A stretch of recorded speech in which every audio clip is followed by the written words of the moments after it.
Yon, ito matindi mga idol. Panoorin nyo tong papakita ko. Paano masabi? Grabe kumain ng maanghang. Babae to, babae. Tignan na lang ninyo kung kaya nyo yung ginagawa niya mga idol ha. Let's go!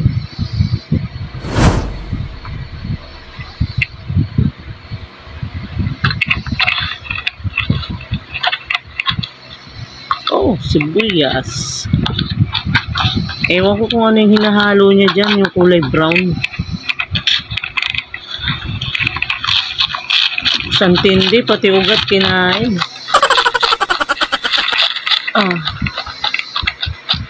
Ano bang dahon yan?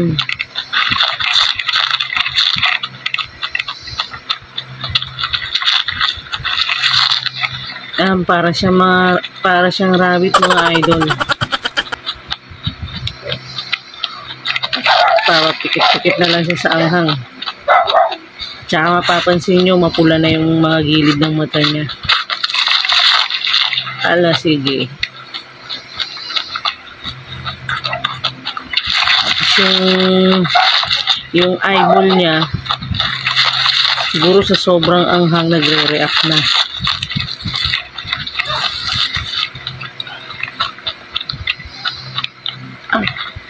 Uminom naman ng gatas.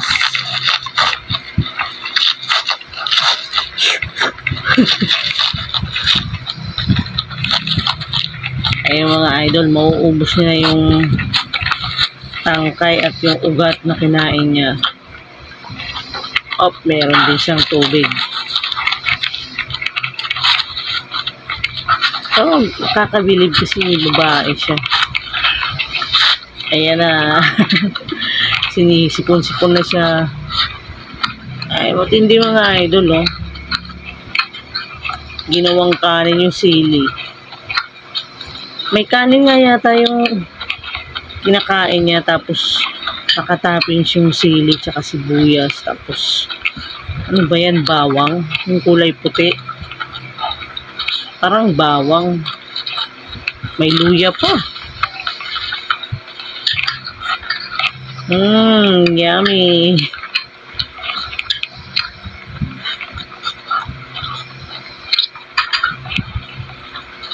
Hindi rin maganda sa katawan mga idol yung sobrang maanghang.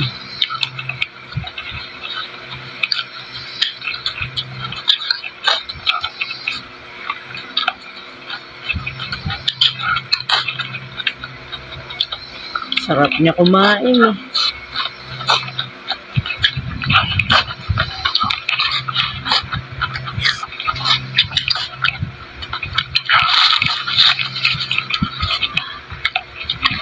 Subo pa rin.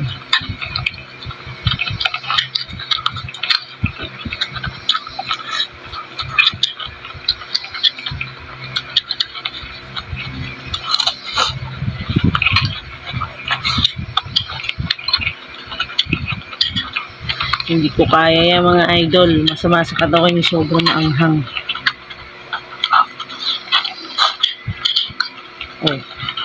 Teka, pause muna natin mga idol. Wop. So yung mga idol, kung papansinin nyo dun sa may kanin nga yata yung nasa ilalim na yan. Tapos maraming sili yung ginayat. Tapos may bawang sibuyas. Wait lang.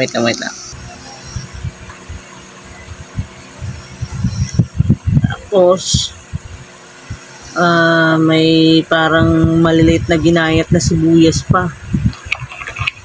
Ayun mga idol, presume natin. Tapos ayun,